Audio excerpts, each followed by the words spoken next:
എല്ലാവർക്കും ഒരു ജോറ് വേറെ എപ്പിസോഡിലേക്ക് വീണ്ടും സ്വാഗതം. Welcome to Joba stories. അപ്പൊ നമ്മള് കുറെ നാളിന് ശേഷമാണ് ഒരുമിച്ചൊരു വീഡിയോ ചെയ്യുന്നത്. അത് ഒരു യാത്രാ വീഡിയോ ആണ്. കുറെ നാളായി ഒരു യാത്രാ വീഡിയോയും ചെയ്തിട്ട് അല്ലേ? അതെ അതെ, നമ്മള് കൂടുതലും ഇങ്ങനെ തെയ്യം അങ്ങനെ എന്തൊക്കെയൊക്കെ ആയിരുന്നു. അപ്പോ ഇന്നൊരു യാത്രാ വീഡിയോ ആണ്. അത് ലൊക്കേഷൻ എന്ന് പറഞ്ഞു കഴിഞ്ഞാൽ നമ്മുടെ സ്ഥിരം ലൊക്കേഷൻ ആണ് ഗോവ. ഗോവയിലേക്ക് വന്നത് വേറൊന്നും കൊണ്ടല്ല, EcoSport owners club Kerala EcoSport owners club Trivandrum, നമ്മുടെ കേരള ക്ലബിന്റെ ബ്രദർഹുഡ് ക്ലബായ Ecos TVM Sunburn TVM to Goa എന്ന് പറഞ്ഞൊരു ഇവന്റ് നടത്തിയായിരുന്നു. ഒരു 23 കാറുകള് ട്രിവാൻഡ്രത്ത് നിന്ന് വിത്ത് ഫാമിലി ഗോവയിൽ വന്നിട്ട് ഗോവ ഒരു എക്കോസ്പോർട്ട് മയമാക്കിയായിരുന്നു. അതെ, ഒരു 5 ദിവസത്തെ ട്രിപ്പ്, 6 ദിവസത്തെ ട്രിപ്പ്. അവരുടെ ട്രാവല് തന്നെ വരുമല്ലോ, ഒരു ദിവസം 4 ദിവസം ട്രാവൽ വന്നു. അതായത് അവര് ട്രിവാൻഡ്രത്ത് സ്റ്റാർട്ട് ചെയ്തു, നേരെ അവര് കാഞ്ഞങ്ങാട് നിന്നു. ഫസ്റ്റ് ദിവസം ഹോൾട്ട്, പിന്നെ കാഞ്ഞങ്ങാട് ടു ഗോവ വന്നു. 2 ദിവസം ഗോവ കറങ്ങി, പിന്നെ തിരിച്ചവര് പോവാണ്. അവരുടെ വീഡിയോസ് ഒക്കെ എക്കോസ് TVMന്റെ ഒഫീഷ്യൽ യൂട്യൂബ് ചാനലുണ്ട്. അപ്പൊ ഞങ്ങള് ലാസ്റ്റ് ഡേ, അവർ ഇന്നലെയാണ് അവരുടെ ലാസ്റ്റ് ഡേ ഉണ്ടായിരുന്നത്. അപ്പൊ ലാസ്റ്റ് ഡേ നമ്മൾ എത്തി മുറിഞ്ചിം ബീച്ചിലായിരുന്നു ഉണ്ടായിരുന്നത്, നോർത്ത് ഗോവയില്. അവരുടെ സ്റ്റേയും കാര്യങ്ങളൊക്കെ അവരുടെ ചാനലിൽ വരുന്നുണ്ടോ? അതെ. ഇനിയിപ്പോ ഞങ്ങള് 2 ദിവസം കൂടെ എക്സ്റ്റെൻഡ് ചെയ്തിട്ട് നിൽക്കുന്നുണ്ട്. കാരണം ഇന്നലെ വന്നിട്ട് ഇന്ന് തിരിച്ച് നാട്ടിലേക്ക് പോവാന്നുള്ളത് പറ്റൂല, ഭംഗിയുള്ള കാര്യമല്ലല്ലോ. അപ്പോ അവരൊക്കെ ഇന്ന് രാവിലെ പോയി ബ്രേക്ക്ഫാസ്റ്റ് ഒക്കെ കഴിഞ്ഞിട്ട് തിരിച്ച് അവരുടെ റിട്ടേൺ ട്രിപ്പ് സ്റ്റാർട്ട് ചെയ്തു.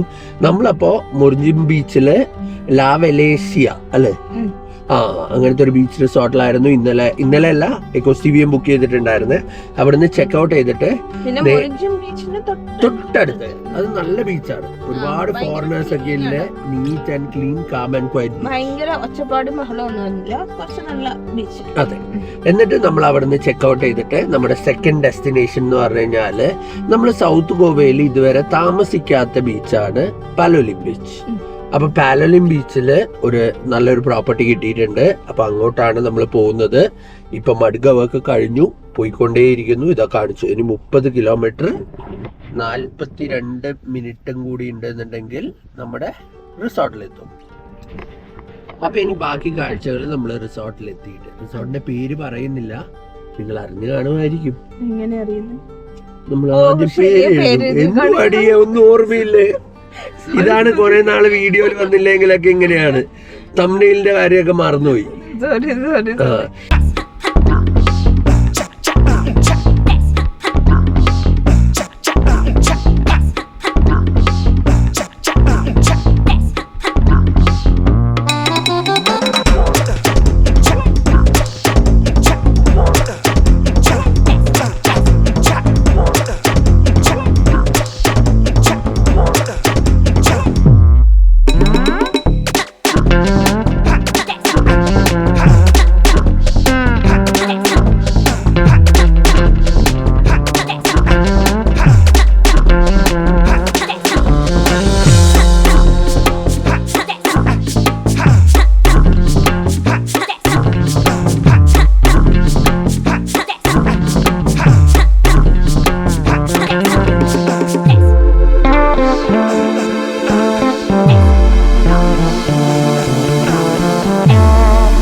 അപ്പൊ നമ്മള് വൈകുന്നേരം ഒന്ന് പാലോലിം ബീച്ചിലൊക്കെ പോയിട്ടൊന്ന് കുളിച്ചിട്ടൊക്കെ വന്നു. ഫോൺ എടുത്തില്ലായിരുന്നു, കാരണം ബീച്ചിൽ ഇറങ്ങേണ്ടതുകൊണ്ട് ഞാനും സൂവും ഫോൺ എടുക്കാതൊക്കെ പോയി. എന്നിട്ട് വന്നു, കുറച്ചു നേരം പൂളിൽ ഇറങ്ങി, എന്നിട്ട് ഒന്ന് ഫ്രഷ് ആയി, എന്നിട്ട് ഡിന്നർ കഴിക്കാൻ വേണ്ടിയിട്ട് പാലോലിമില് നല്ല റെസ്റ്റോറൻറ്റ്സ് ഉണ്ട്. അപ്പൊ തപ്പിയിട്ട് ഇറങ്ങുക. ഇവിടെ ബുഫേ ആണ്, ബുഫേ ഇന്ന് വേണ്ട, ഇന്നലെ കട്ടെ വേറെ എന്തെങ്കിലും വെറൈറ്റി ഉണ്ടോ എന്ന് തപ്പി പിടിക്കാം, അല്ലടി? വാ.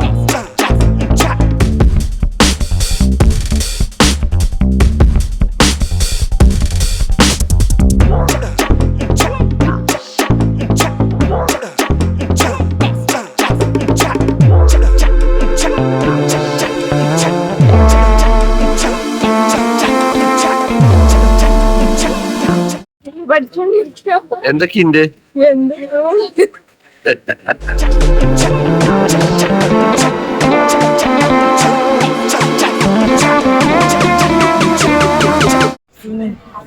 നമ്മൾ ഈ പച്ചിലകളൊക്കെ തിന്നിട്ട് വരുമോ? ഹെൽത്തി പിസ്സ എന്ന് പറഞ്ഞാൽ ഇങ്ങനെയൊക്കെ ഉണ്ടാവുക അല്ലെ?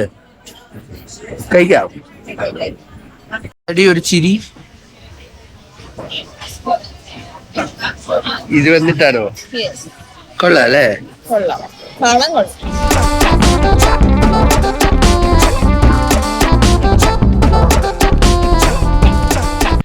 Good morning. അപ്പൊ നമ്മള് രാവിലെ ഉറങ്ങി എഴുന്നേറ്റു. നമ്മുടെ ശോഭിത് സരോവർ പോർട്ടിക്കോ. അപ്പൊ ഇന്നലെ നമ്മൾ എന്ത് ചെയ്തു എന്ന് വെച്ച് കഴിഞ്ഞാൽ വന്നു, ചെക്ക് ഇൻ ചെയ്തു. ഭയങ്കര ക്ഷീണമായിരുന്നു, കിടന്നുറങ്ങി അല്ലേ. എന്നിട്ട് വൈകുന്നേരം എഴുന്നേറ്റു, ബീച്ചിലൊക്കെ പോയി കളിച്ചു, തിരിച്ചു വന്നു. എന്നിട്ട് വീണ്ടും അതുകൊണ്ട് പൂൾ ഫേസിങ് റൂമാണ് നമുക്ക്. എന്നിട്ട് പൂളിലൊക്കെ പോയി ഒന്ന് കറങ്ങി. എന്നിട്ട് ഇവിടെ പലലിമ്പിൽ അത്യാവശ്യം നല്ല റിവ്യൂ ഉള്ള റെസ്റ്റോറൻറ്റില് നീരീസ് ദ ഹെൽത്തി ഹെവൻ അല്ലേ, ഡിന്നർ കഴിക്കാൻ പോയി. എന്നിട്ട് അവരുടെ ഒരു സ്പെഷ്യൽ പിസ്സയൊക്കെ ഓർഡർ ചെയ്തിട്ട് എനിക്ക് കിട്ടിയത് മൊത്തം തുളസി ഒക്കെ ഇട്ട പിസ്സയായിരുന്നു. അടിപൊളിയായിരുന്നു, ടേസ്റ്റ് ഉണ്ടായിരുന്നു അല്ലേ. ഭയങ്കര ഹെൽത്തി പ്രിപ്പറേഷൻസ് ആയിരുന്നു, എല്ലാം അടിപൊളി ടേസ്റ്റ് ആയിരുന്നു. അപ്പോൾ അതൊക്കെ കഴിഞ്ഞ് രാവിലെ ഉറങ്ങി എഴുന്നേറ്റു. ഇനി നമുക്ക് ബ്രേക്ക്ഫാസ്റ്റ് ഇൻക്ലൂഡഡ് ആണ്. അപ്പോൾ ബ്രേക്ക്ഫാസ്റ്റ് കഴിക്കണം. അത് കഴിഞ്ഞ് കുറച്ച് ഷോപ്പിംഗ് ഉണ്ട് അല്ലേ. ഒന്ന് ബീച്ച് പോകണം രാവിലെ. എന്നിട്ട് കുറച്ച് ഷോപ്പിംഗ് ഒക്കെ നടത്തിയിട്ട് ഇന്ന് ഇവിടുന്ന് ചെക്കൗട്ട് ചെയ്തിട്ട് നമ്മൾ നോർത്ത് ഗോവയിലേക്ക് പോകും. നോർത്ത് ഗോവ കണ്ടോളിമിലാണ് ഇന്ന് സ്റ്റേ ചെയ്യുന്നത്. അപ്പോൾ ബ്രേക്ക്ഫാസ്റ്റ് വിശേഷങ്ങളാണ്.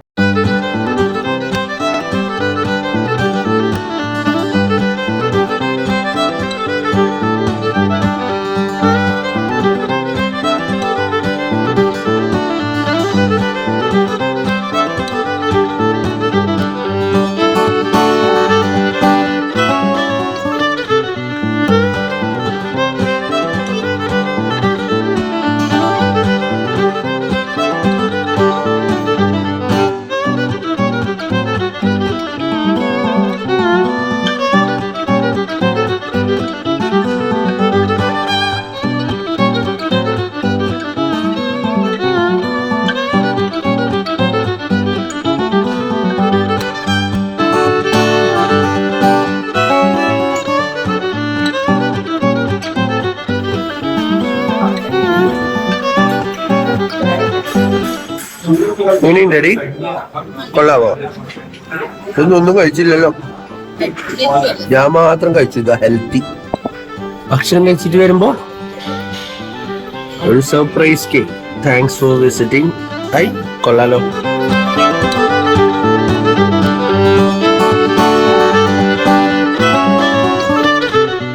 ഇതാണ് നമ്മൾ നിന്ന ഹോട്ടല്. പാർക്കിംഗ് ഔട്ട്സൈഡ് ആണ്, പക്ഷെ സ്റ്റിൽ ഓക്കെ. സെക്യൂരിറ്റിയും CCTV ഒക്കെ ഉണ്ട്.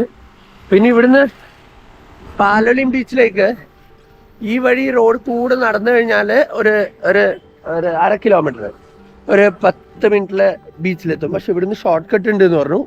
ഇതാണ് ഷോർട്ട് കട്ട്. ഇതിൽ കൂടെ ഡയറക്റ്റ് നടന്നു കഴിഞ്ഞാൽ ബീച്ചിലെത്തും. ഞങ്ങൾ ആ ഷോർട്ട് കട്ട് കൂടെ നടന്നു. കുറേ പട്ടികൾ, പേടിയാവുന്നു.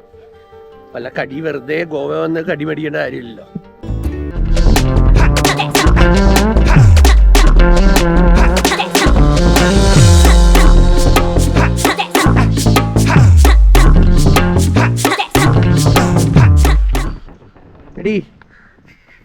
പട്ടികളില്ലാന്ന് വിചാരിച്ച് വീണ്ടും ഒരു ഇടവഴി കൂടെ നടക്കുവാണ്.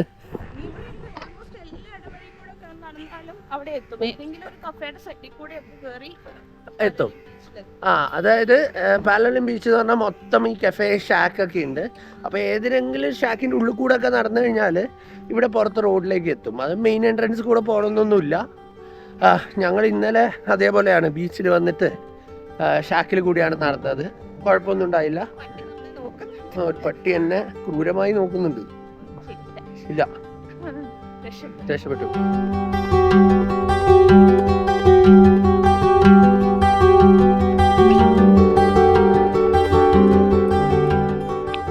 നമ്മൾ നടന്ന് ബീച്ചിലെത്തി. അത്യാവശ്യം നല്ല വെയിലാണ്.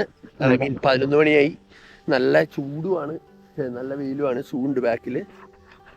ബീച്ച് ഇപ്പോഴും ഹാപ്പനിങ് ആണ്. കണ്ട, ആൾക്കാരുണ്ട് കടലിരുന്ന് ഇതവിടെ കട്ടലിൽ ഇരുന്ന് ഫുഡ് അടിക്കുന്നുണ്ട് കുറെ ആൾക്കാർ. കുറെ ഫോറിനേഴ്സ് ഉണ്ട്. കൂളിംഗ് ഗ്ലാസ് ഉണ്ടായിരുന്നെങ്കിൽ നമ്മളീ ഫോറിനർ എന്ന് വിളിച്ചാൽ. ഭയങ്കര വെയില. ഇപ്പൊ കയാക്കിങ്ങിന് പോയിട്ടുള്ള 2 പേരുണ്ട് അവിടെ. ഞാൻ കാണിച്ചു തരാം നിങ്ങൾക്കത് എത്രത്തോളം കാണുന്ന എനിക്കറിയില്ല. നേരെ കാണിച്ചു തരാം. അങ്ങ് ദൂരെ 2 പേര് തുഴയുന്നുണ്ട്. പിന്നെ ഈ അഗോഡ ബീച്ചിന്റെയും പാലലിം ബീച്ചിന്റെയും ഒത്ത നടുവിലാണ് അന്ന് നമ്മൾ പോയ ബട്ടർഫ്ലൈ ബീച്ചോ ഹണിമൂൺ ബീച്ചോ. അത് ബോട്ടിൽ പോകേണ്ടതാണ്, ട്രക്ക് ചെയ്തിട്ടും പോവാം. അപ്പോൾ അങ്ങോട്ട് പോകാനുള്ള ബോട്ടിംഗ് ആണ് ഇവിടെ ഇല്ലേ, ബോട്ട്സ് ഒക്കെ. അപ്പോൾ എന്താന്ന് വെച്ച് കഴിഞ്ഞാൽ ഈ പാലലിമിന്ന് ഇത്തിരി കൂടെ അടുത്താണ് ഈ ഹണിമൂൺ ബീച്ച് ആണെങ്കിലും ബട്ടർഫ്ലൈ ബീച്ച് ആണെങ്കിലും അടുത്താണ്. അഗോഡയിൽ നിന്ന് കാണുമ്പോൾ ഇച്ചിരി കൂടെ ട്രാവൽ ചെയ്യാനുണ്ട്. ഞാൻ എപ്പോഴും അഗോഡയിൽ നിന്ന് പോകാനാണ് പ്രിഫർ ചെയ്യുക. അപ്പോൾ കുറച്ച് റൈഡൊക്കെ ചെയ്ത് ബോട്ട് റൈഡൊക്കെ ചെയ്ത് പോവാം. ഇഷ്ടംപോലെ ആൾക്കാർ ഇവിടെ നിങ്ങളുടെ അടുത്തേക്ക് വരും. ബോട്ട് വേണോ, ഹണിമൂൺ ബീച്ചിൽ പോകണോ എന്നൊക്കെ ചോദിച്ചിട്ട്. കടൽ അത്ര വലിയ പ്രശ്നമൊന്നുമില്ല. ഇന്നലെ ഇങ്ങനെ ആയിരുന്നു, വലിയ പ്രശ്നമൊന്നുമില്ല. കാമായിട്ട് ഇങ്ങനെ ഇരിക്കുന്നുണ്ട്.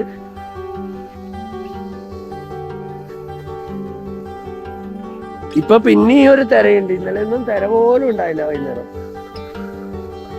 കയാക്കിങ് കണ്ട ദൂരെ തുഴയുന്നു, 2 പേര് കുളിക്കുന്നു, അതിന്റെ ദൂരെ തുഴയുന്നു. അപ്പൊ ഞാൻ ഇപ്പൊ കുറച്ച് നാളായിട്ട് ഞങ്ങള് വരുമ്പോ ഞങ്ങള് സൗത്ത് ഗോവയാണ് മെയിൻലി പ്രിഫർ ചെയ്യുക. കാരണം സൗത്ത് ഗോവ ആകുമ്പോ നമുക്ക് ഇതുപോലെ ഒരുപാട് ബീച്ച് സ്റ്റേസ് കിട്ടും. ഈ ബീച്ച് സ്റ്റേയിൽ നിന്നിട്ട് ഇവിടെ 2-3 പണിയുന്നുണ്ട്. ബീച്ച് ഫേസിങ് റൂംസ് കിട്ടും. അപ്പൊ അങ്ങനെ നമുക്ക് സ്റ്റേ ഒക്കെ അടിപൊളിയാക്കാം. നേരെ കടലിൽ കുളിച്ച് നേരെ നമുക്ക് റൂമിലേക്കൊക്കെ പോകുന്ന പോലത്തെ സെറ്റപ്പ് ഉണ്ട്. പക്ഷെ നോർത്ത് ഗോവയിലും ഉണ്ട്. പക്ഷെ ഹാപ്പനിങ് പ്ലേസസിലൊന്നും അതുപോലത്തെ ഒരു സെറ്റപ്പ് ഉണ്ടാവില്ല.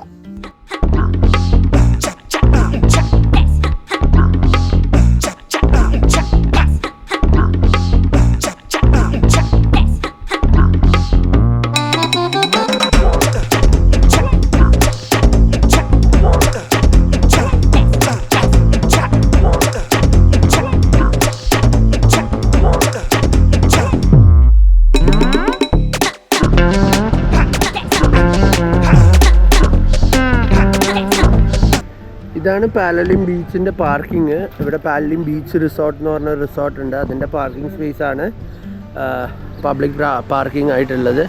പേ പാർക്കിംഗ് ആണ്. പക്ഷെ ഭയങ്കര ലിമിറ്റഡ് വണ്ടികൾ മാത്രമേ വെക്കാൻ പറ്റത്തുള്ളൂ. അപ്പോൾ വീക്കെൻഡൊക്കെ വരുവാണെങ്കിൽ കുറച്ച് ടഫായിരിക്കും. അപ്പോൾ അത്രയേ ഉള്ളൂ ഇന്നത്തെ വീഡിയോ. ഞങ്ങൾ സൗത്ത് ഗോവയിൽ പാലലിം, അതെ, ചെറിയ ക്ലിപ്സ് ഉള്ള വീഡിയോ. നമ്മുടെ സൗത്ത് ഗോവയിൽ പാലലിം ബീച്ചിലായിരുന്നു ഇന്നലെ ഒരു ദിവസം. ഇവിടെ അടുത്തുള്ള ചോബിത് സരോവർ പോർട്ടിക്കോൺ. അതെ, പാലലിം ബീച്ചിൽ ഒരു നല്ലൊരു ഒരു സ്റ്റാർ കാറ്റഗറിയിലുള്ള ഹോട്ടൽ അത് മാത്രമേ നമ്മൾ കണ്ടിട്ടുള്ളൂ. ആകെ എനിക്ക് തോന്നിയ ഒരു ഡ്രോബാക്ക് എന്ന് പറഞ്ഞാൽ പാർക്കിംഗ് പുറത്താണ്. പക്ഷെ സ്റ്റിൽ അവരുടെ പ്രോപ്പർട്ടിയുടെ ഉള്ളിൽ തന്നെയാണ്. സെക്യൂരിറ്റി ഒക്കെ ഉണ്ട്. എല്ലാവരും ഭയങ്കര പ്ലീസിംഗ് ആയിരുന്നു. സ്റ്റാഫ് എല്ലാം ഭയങ്കര പ്ലീസിംഗ് ആയിരുന്നു. നമുക്കൊരു ഫീലിംഗ് ഒന്നുമില്ല. എപ്പോഴും ചിരിച്ചുകൊണ്ട് വർത്താനം പറയുന്നു. എല്ലാ കാര്യങ്ങളും നമുക്ക് ചെയ്തു തരുന്നു. അപ്പൊ അടിപൊളിയായിരുന്നു. സ്റ്റേ ഒക്കെ അടിപൊളിയായിരുന്നു. ബ്രേക്ക്ഫാസ്റ്റ് നല്ലതായിരുന്നു. അപ്പൊ അത്രേ ഉള്ളൂ ഇന്നത്തെ വീഡിയോ. എല്ലാവർക്കും ഇഷ്ടമായി എന്ന് വിചാരിക്കുന്നു. ഇഷ്ടമാണെങ്കിൽ നിങ്ങൾ നമ്മുടെ ചാനൽ ലൈക്ക് ചെയ്യണം, ഷെയർ ചെയ്യണം. അപ്പൊ പുതിയൊരു ജോറ് എപ്പിസോഡുമായിട്ട് വീണ്ടും വരാം. അതുവരെ ബൈ.